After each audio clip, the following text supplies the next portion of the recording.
Duda si Vice President Sara Duterte sa inihaying impeachment complaint laban kay Pangulong Bongbong Marcos. Ayon sa vice, proteksyon lang ito laban sa Pangulo.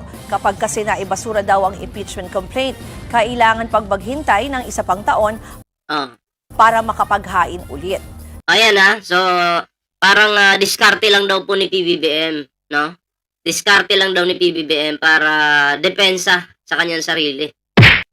Ulitin natin para klaro. Pakinggan niyo ulit.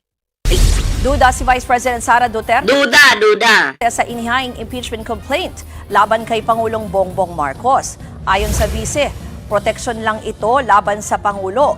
Kapag kasi naibasura daw ang impeachment complaint, kailangan pagbaghintay ng isa pang taon para makapaghain ulit. Ayan duda daw po siya. So duda lang. Yung boba, nagduda.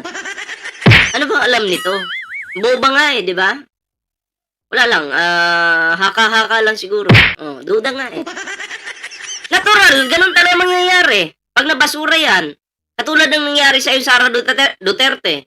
Nung naibasura, nagantay ng 1 taon. Bago ka ulit sampa ng impeachment. Ngayong February, magtatapos na.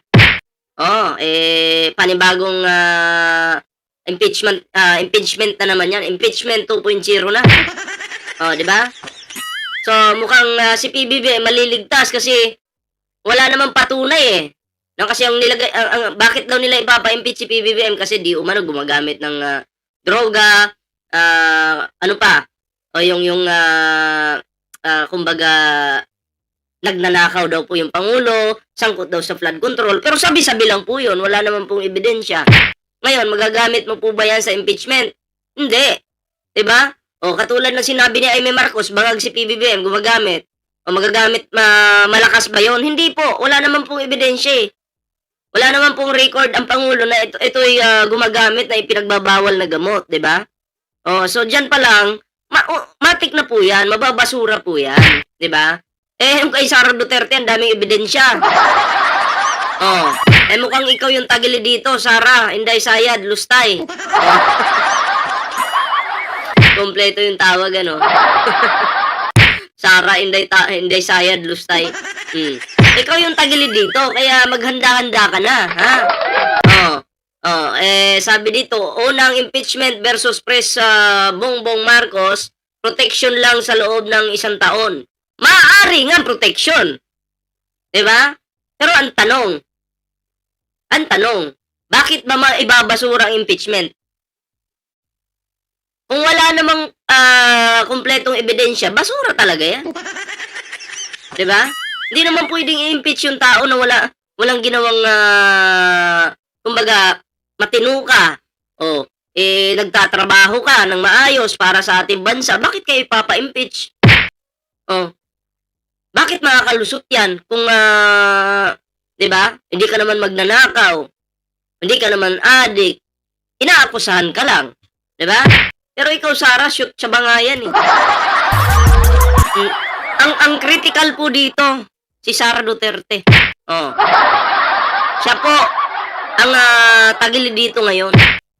Diba?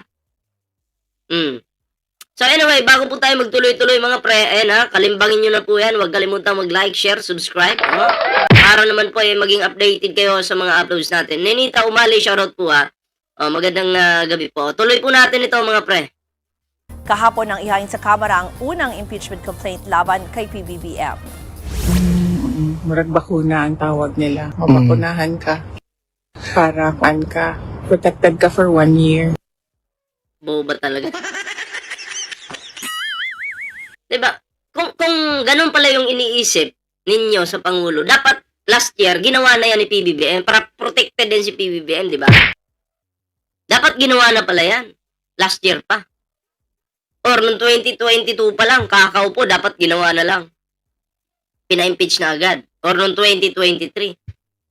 Kung gusto pala ng protection di ba? Wala, dahilan mo lang yan, Sara, para pabagsakin ng Pangulo, sirain. Di ba? Kasi alam mo sa sarili mo, siran-sira ka naman, dadamay ka na lang. Yun yung katotohanan dyan. Kaya, alam mo, Sara, tanga na lang talaga. Kapwa mo tanga yung maniniwala sa'yo. Kapwa mo boba yung maniniwala sa'yo. Wag kami. Samantala, handa raw harapin ni VP Sara ang nakaambang impeachment complaint na ihahain ulit laban sa kanya.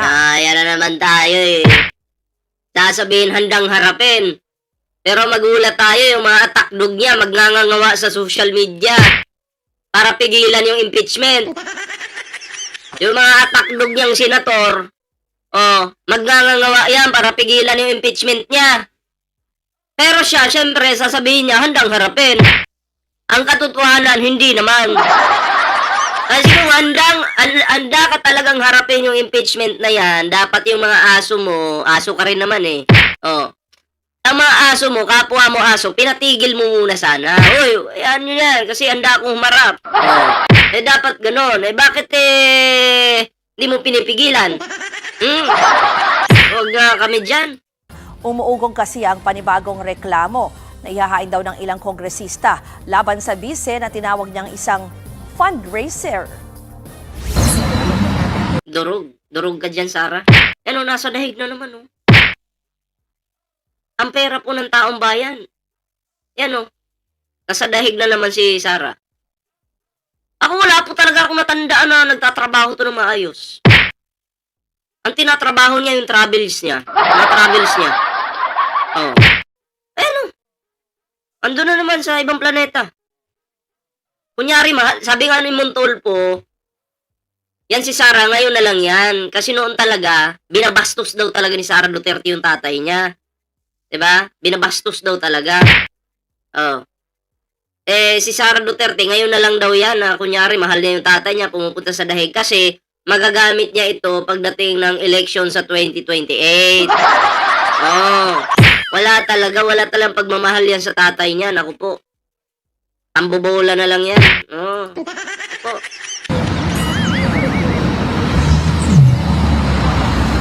As expected as well, magiging katulad lang din yan ng paraan Tumahimik ka nga dyan, Sara.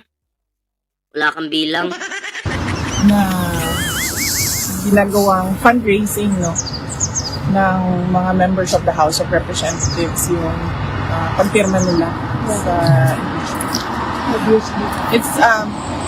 It's all about the money. So, Mga kapatid, At least po si Sara Duterte nakikinabang po sa pera natin. Pera ng mga Pilipino. Kasi nung naaprubahan po yung budget ng OVP, tuwan-tuwa po yan. Diba? Tuwan-tuwa. Pa-travel doon, travel dito Pinas. Yung sarap buhay na lang ba? Alam mo yung mga Duterte, hindi talaga nagtatrabaho yan. Si Pulong, hindi pumapasok. Nagtatravel na rin. Sino pa? Si Baste, tanghali na pumasok. Tamad, mga tamad nga eh. Diba? Si Sara Duterte, tamad din. Ano pang asahan natin dyan? Diba? Okay, ito paano nga, si Digong yung matinutino sa kanilang lahat eh. Pero yung mga anak niya, mabaliw. Diba? Maniniwala pa ba kayo sa mga yan? Bahala kayo kung maniniwala kayo dyan. Pag kayo naniwala dyan, ang tawag sa inyo ng karamihan dyan, mga uto-uto din. So, anong reaction nyo dito mga pre? Comment down below para naman po mabasa natin yung mga reaksyon, mga komento. Yan. Para naman mabasa po natin. Siyempre huwag kalimutang mag-like, share, subscribe sa ating YouTube channel mga pre. Yan. So, ito na nga next topic po tayo.